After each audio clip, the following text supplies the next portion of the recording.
Welcome to exam तक। आज है 30 मई और 30 मई 2021 के इस सुपर करंट अफेयर्स के वीडियो में आप सभी का स्वागत है। इस वीडियो में हम लोग जो है सभी करंट अफेयर्स के साथ साथ स्टैटिक जीके बात करेंगे एंड लास्ट में एक क्वेश्चन पूछूंगा जिसका आंसर आपको कमेंट बॉक्स में देना है। तो पूरा कंप्लीट वीडियो ध्यान से जरूर से देखिएगा। स्टार्ट करते हैं आज का वीडियो। यहाँ पर पहला क्वेश्चन कौन सा है? इंपॉर्टेंट क्वेश्चन है, भारत के अगले वाणिज्य सचिव कौन होने वाले हैं? इंपॉर्टेंट है। यहाँ पर जो है नेक्स्ट जो है कॉमर्स सेक्रेटरी कौन से होने वाले भारत के वाणिज्य सचिव? तो ये मैं आपको बता दूं, सुब्रमण्यम साहब जो है ये होने वाले, आपको याद रखना है। इनकी फुल नेम मैं आपको आगे बता दूंगा। तो सुब्रमण्यम साहब शॉर्ट में आपको याद रखना है, ये बनने वाले भारत के अगले वाणिज्य सचिव, आपको इंपोर्टेंट याद रखना है। अगर बात की जाए यहाँ पर, तो अजय भल्ला कौन है? यहाँ पर अजय खुल्ला आ चुका है, अजय भल्ला है होम सेक्रेटरी। अरविंद कुमार कौन है? ये आपको इंपोर्टेंट याद रखना, आईबी के है। एंड सामंत गोयल कौन है? ये है रॉ के सेक्रेटरी, ठीक है ना, इंपोर्टेंट याद रखना, रॉ के हेड है मतलब। और इन दोनों का कार्यकाल जो है 1 साल के लिए बढ़ाया गया है और ये होंगे भारत के अगले वाणिज्य सचिव सुब्रमण्यम, आपको इंपोर्टेंट याद रखना है। नेक्स्ट ये आप लोग आर्टिकल भी देख पाएंगे द हिंदू का, BVR सुब्रमण्यम, ये इनकी फुल नेम है, Subrahmanyam to be become commerce secretary. यहाँ पर आप लोग देख पाएंगे ये जो है 1987 बैच के, अगर बात करें छत्तीसगढ़ कैडर के IAS ऑफिसर है और अभी ये बनने वाले, इंपोर्टेंट याद रखना, जम्मू कश्मीर के चीफ सेक्रेटरी भी रह चुके हैं। उस समय भी स्टेट, जब अगर बात की जाए, जब जम्मू कश्मीर 2 यूनियन टेरिटरी में अगर बात की जाए, अगर हट गया था, उस समय यही थे जम्मू कश्मीर के चीफ सेक्रेटरी, आपको याद रखना है। तो इनका नाम याद रखना, सुब्रमण्यम साहब ये बनने वाले नए कॉमर्स सेक्रेटरी। ये जो इंपोर्टेंट सेक्रेटरी वगैरह होता है ना, ये बहुत इंपोर्टेंट होते हैं आपके एग्जाम पॉइंट ऑफ व्यू से, सो इनको जरूर से याद रखना है, ठीक है ना। नेक्स्ट अगर यहाँ पर बात की जाए सेकंड क्वेश्चन की, एंड सेकंड क्वेश्चन कौन सा? हाल ही में जो किसने एनसीसी कैडेट के लिए DGNC mobile training app launch किया है? इंपॉर्टेंट क्वेश्चन है यहाँ पर जो है, अगर बात की एनसीसी कैडेट्स के लिए, जो एनसीसी कैडेट्स है, क्योंकि अभी कोविड लॉकडाउन है, तो उनको जो है घर पर मतलब इस ऐप के जरिए जो है उनको ऑनलाइन तरीके से जो है टीच किया जाएगा एंड उनको जो भी मटेरियल वगैरह जो भी है ना, वो उनको अवेलेबल कराया जाएगा इस ऐप के जरिए, ताकि उनकी ट्रेनिंग जो है ऑनलाइन भी चल सके। तो इसीलिए है DGNCC मोबाइल ट्रेनिंग ऐप, और ये एनसीसी कैडेट के लिए अभी लॉन्च किया है अजय कुमार ने, इंपोर्टेंट याद रखना।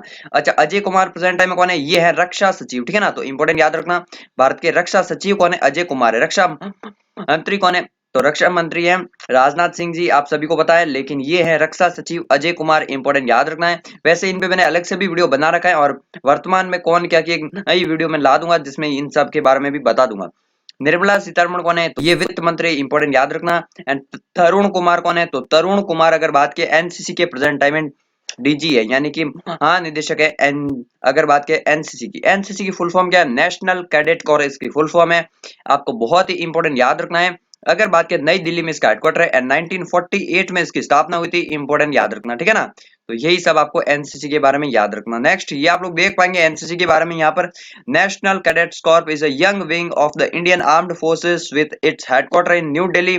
इसका जो है अगर बात किया मोटो क्या है, उद्देश्य अगर पूछ लिया जाए, तो एकता और अनुशासन, यूनिटी एंड डिसिप्लिन, ये इसका जो है अगर बात की एनसीसी का मोटो है, आपको इंपोर्टेंट याद रखना है। एंड जो एनसीसी के कैडेट्स होते हैं उनमें ये आपको खुला दिखता भी है, एकता और अनुशासन, ठीक है ना।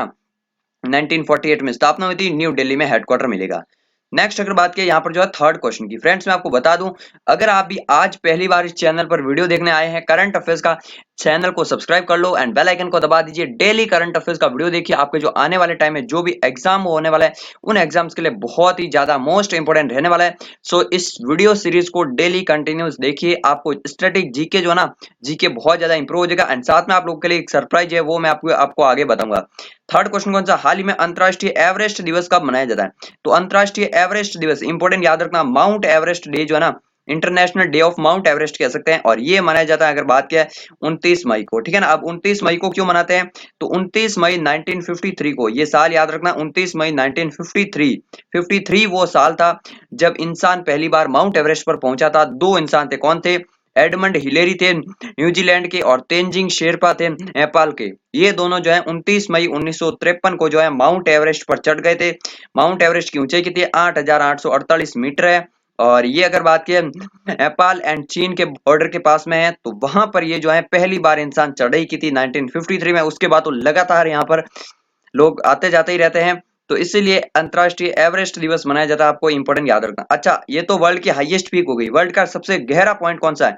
तो एरियाना ट्रेंच जो ना, एरियाना ट्रेंच जो कि फिलीपींस के पास है, प्रशांत महासागर में, वो विश्व का सबसे गहरा गर्त है, लगभग 11,000 मीटर के आसपास, मतलब माउंट एवरेस्ट से भी गहरा जो है समुद्र में स्थित है बिंदु। यही था, आपको याद रखना है। माउंट एवरेस्ट को नेपाल में क्या कहते हैं? सागर माथा कहते हैं। नेक्स्ट है चौथा क्वेश्चन, ये भी इंपॉर्टेंट डे वाला है। हाल ही में एमनेस्टी अंतर्राष्ट्रीय दिवस कब मनाया गया? अब एमनेस्टी अंतर्राष्ट्रीय दिवस क्या है, ये भी आपको याद रखना, 28 मई को मनाया गया। वैसे ये मंथ पूरा खत्म होने वाला है। इस मंथ के बहुत सारे इंपॉर्टेंट डे मैंने आपको रोजाना वीडियो में करवाए हैं। वीडियो सीरीज को डेली फॉलो कीजिएगा, आपको बहुत कुछ नॉलेज मिलने वाला है। अभी से, जब से आप लोग जिस दिन से वीडियो सीरीज से कनेक्ट हुए हैं, उसी दिन से आप लोग रेगुलर हो जाइए। तो एमनेस्टी अंतर्राष्ट्रीय दिवस क्या है? अच्छा, आपने जरूर सुना होगा एमनेस्टी इंटरनेशनल। ये एक ऑर्गेनाइजेशन है जो कि एनजीओ की तरह काम कर रहे हैं, यानी कि नॉन गवर्नमेंट ऑर्गेनाइजेशन है। एंड इसकी स्थापना हुई थी 1961 में, ठीक है ना। तो 1961 में जब इसकी स्थापना हुई थी, ये किसके लिए काम करता है? ये मानवाधिकारों के लिए काम करता है, यानी कि ह्यूमन राइट्स के लिए काम करता है। और इसीलिए 77 यानी कि 1977 में इनको जो है शांति का नोबेल पुरस्कार भी मिल चुका है। एमनेस्टी इंटरनेशनल को बहुत ही प्रोमिनेंट अगर बात की जाए तो ये संस्था है, इंपॉर्टेंट याद रखना। इसका हेडक्वार्टर मिलेगा लंदन, यूके में, आपको इंपॉर्टेंट याद रखना।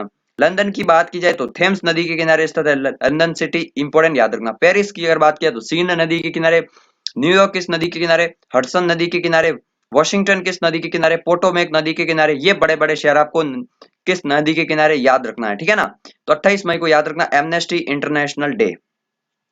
नेक्स्ट यहाँ पर जो है पांचवा क्वेश्चन है, हाल ही में आप सभी को पता होगा यास चक्रवात तूफान है, इसका नाम किसने रखा था? ओमान जो देश है उसने ये नाम रखा था। अच्छा, ये नाम वगैरह कैसे रखते हैं ये मैंने आपको उस दिन के वीडियो में बताया था।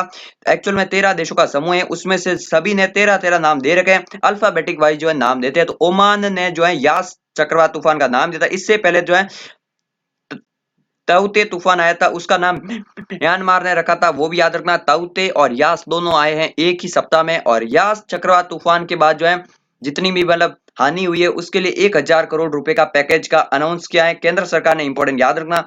जिसमें से अगर बात की जाए तो आधे यानी कि 500 करोड़ मिलेंगे ओडिशा स्टेट को, ठीक है ना, ओडिशा को मिलेंगे। एंड बाकी जो 500 करोड़ है उसमें झारखंड एंड वेस्ट बंगाल में जो है अगर बात की जाए तो आपस में बांटे जाएंगे, ठीक है ना। तो ये आपको याद रखना है। 500 करोड़ रुपए जो है यास चक्रवात तूफान के बाद ओडिशा को मिले और 1,000 टोटल केंद्र सरकार ने घोषणा की है।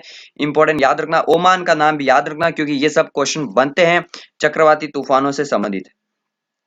यहाँ पर आप लोग आर्टिकल भी देख पाएंगे, ये आर्टिकल है PM Modi take stock of cyclone Yaas after man section of 1,000 crore relief package for 3 state. 3 state कौन से मैंने आपको बता दिए, ये ओडिशा के CM Naveen Patnaik ji.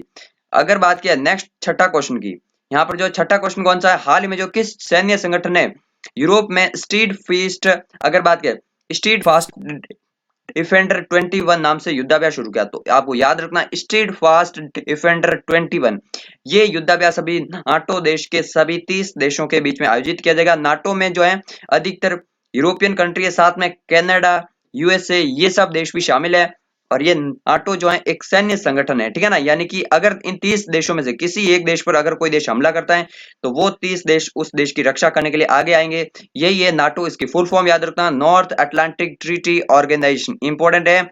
And यहाँ पर अगर बात की जाए 30 European countries and North American countries इसमें शामिल है। स्थापना हुई थी 1949 में, हेडक्वार्टर मिलेगा ब्रुसेल्स बेल्जियम में। तो इंपॉर्टेंट याद रखना बेल्जियम की कैपिटल में इसका हेडक्वार्टर मिलेगा। अच्छा, बेल्जियम की कैपिटल में और किसका हेडक्वार्टर है? तो यूरोपियन यूनियन का भी हेडक्वार्टर जो है बेल्जियम की कैपिटल ब्रुसेल्स में ही है, ये आपको इंपॉर्टेंट याद रखना।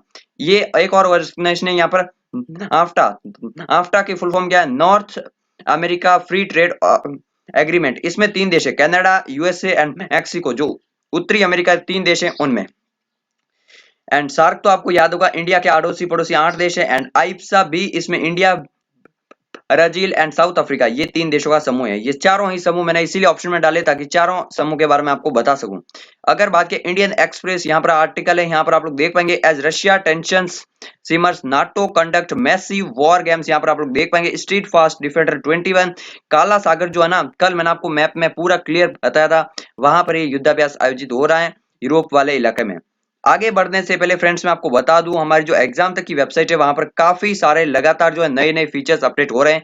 अभी आप लोग वेबसाइट पर जाते हैं तो आप लोग को इस तरह से दिखेगी, जहां पर आपको जो है बहुत सारे हर एक जीके का पोस्ट मिलेगा। साथ में आप लोग देख पाएंगे इस तरह से बहुत ही लाइट वेटेज, मतलब जैसे ही आप लोग किसी भी पोस्ट पे क्लिक करेंगे आपके सामने खुल जाएगी पोस्ट एंड आप लोग बहुत ही आसानी से पढ़ पाएंगे, पीडीएफ डाउनलोड कर पाएंगे। यहाँ पर ऊपर जो है जनरल नॉलेज में 3 category, static GK, polity and geography, उसके अलावा करंट अफेयर्स है, exam wise SSC air force exam अभी शामिल के पीडीएफ आपको जीके एंड करंट अफेयर्स की मिल जाएगी। साथ में जॉब अलर्ट्स भी जो इंपॉर्टेंट है वो भी यहाँ पर अपडेट होते रहेंगे। जैसे अगर आप लोग को बात करते हैं आज के करंट अफेयर्स की पीडीएफ डाउनलोड करनी तो लिंक नीचे डिस्क्रिप्शन में मिलेगा, यहाँ पर सीधे इस पेज पर पहुंच जाएंगे। यहाँ पर आप लोग देख पाएंगे रेगुलर किसी भी दिन की पीडीएफ अगर आपको देखनी है तो यहाँ पर क्लिक करके सिंपली आप लोग उसको देख पाएंगे। अभी 28-29 तारीख की अपडेट नहीं हो पाई थी, जो मैं आप अभी तक वीडियो देख रहे हैं तो अपडेट हो गई होगी, आप लोग जरूर से जाकर देख लेना। एंड इस तरह से जैसे पॉलिटी में आए तो यहाँ पर आप लोग देख पाएंगे सभी के सभी इंपोर्टेंट जो आर्टिकल्स होते हैं वो यहाँ पर लिखे हुए हैं और बहुत ही बढ़िया हाई क्वालिटी के एंड आपके लिए जो है सिंपल लैंग्वेज में लिखे गए, जरूर से पढ़ लेना, आपके लिए हेल्पफुल रहेंगे, ठीक है। एंड इस वेबसाइट को रोजाना विजिट करने के साथ साथ शेयर जरूर से करना अपने दोस्तों के साथ, तभी जो है असली मजा आएगा एंड यहाँ पर और भी नई नई चीजें आएगी, क्योंकि वेबसाइट पर जो आपको क्विक लिंक वगैरह सब कुछ मिल जाएंगे। सातवां क्वेश्चन है, हाल ही में डीजीसीए ने कब तक के लिए अंतरराष्ट्रीय उड़ानों पर रोक लगा दी। डीजीसीए क्या है? Director General of Civil Aviation, ठीक है ना। तो ये आपको याद रखना, डीजीसीए जो है सिविल एविएशन को कंट्रोल करता है। एंड अगर बात की जाए ये जो है नागरिक उड्डयन मंत्रालय के अंडर में आता है, जिसके प्रेजेंट टाइम हेड कौन है? हरदीप सिंह पुरी जो है ये मंत्री प्रेजेंट टाइम में, इंपॉर्टेंट याद रखना। तो अभी अंतरराष्ट्रीय उड़ानों पर रोक कब तक के लिए बढ़ाई गई है? ये 30 जून तक बढ़ा दी गई, इंपॉर्टेंट याद रखना। पहले था 31 मई तक और अभी इसको कोविड के प्रसार को हालांकि कम हो रहा है लेकिन इतना भी तेजी से कम नहीं हुआ है, इसलिए याद रखना 30 जून तक अभी भी अंतरराष्ट्रीय उड़ानों पर रोक है। जो इंपॉर्टेंट सर्विसेज होगी वो चालू रहेगी, अदरवाइज जो है जो नॉर्मल रूटीन है वो ऑफ रहेगा 30 जून तक, इंपॉर्टेंट याद रखना है। नेक्स्ट अगर बात की जाए, यहाँ पर आप लोग ये देख सकते हैं ईजीसी का ऑफिशियल ट्विटर हैंडल है, जहां पर 30 जून 2021 तक जो है अंतरराष्ट्रीय उड़ानों पर रोक लगाने की बात की गई है। नेक्स्ट आठवां क्वेश्चन, यहाँ पर जो है किस संगठन ने अपना नाम बदलकर आईबीडीएफ कर दिया है? तो आईबीडीएफ जो है ये किस संगठन ने अपना नाम बदल कर दिया है? ये क्या है? आईबीएफ ने, यानी कि इंडियन ब्रॉडकास्टिंग फेडरेशन। यहाँ पर मैं आपको इसकी फुल फॉर्म भी बता दूंगा, यहाँ पर आप लोग देख पाएंगे। यहाँ पर जो है इंडियन ब्रॉडकास्ट फाउंडेशन, ये इसका अगर बात की जाए डिजिटल होने के लिए, मतलब डिजिटल पर फोकस करने के लिए इसने अपना नाम बदलकर जो है अगर बात की जाए तो आईबीडीएफ कर दिया, यानी कि डिजिटल शब्द जोड़ दिया, Indian broadcasting and digital foundation, ये इसका नाम कर दिया है। इसीलिए नाम जब भी चेंज होता है तो काफी ज्यादा चर्चाओं में रहता है। 1999 में स्थापना हुई थी आईबीएफ की और अभी नाम चेंज हुआ है, इंपॉर्टेंट याद रखना, ठीक है ना। तो ये था आज का इंपॉर्टेंट करंट अफेयर्स का वीडियो। अगर आप लोग जो है वीडियो देखते हैं तो डेली जरूर से देखिए एंड इस वीडियो को शेयर जरूर से कर देना। कल मैंने क्वेश्चन पूछा था 4 हिरोन टीपी ड्रोन जो है भारत सरकार किससे लेगी? तो ये इजराइल से लेगी, इंडियन आर्मी, इंपॉर्टेंट याद रखना। अब आज आपके सामने क्वेश्चन है, बशर अल असद किस देश के चौथी बार राष्ट्रपति बने? इसका आंसर कमेंट बॉक्स में लिखिए, चैनल को सब्सक्राइब कर लीजिए, उस देश के बारे में पूरी डिटेल लिखिए एंड टेलीग्राम चैनल को तो मस्ट ज्वाइन करना ही है, वहां पर रोजाना क्विज लगाइए। मिलते हैं एक नए वीडियो में, तब तक के लिए जय हिंद जय भारत।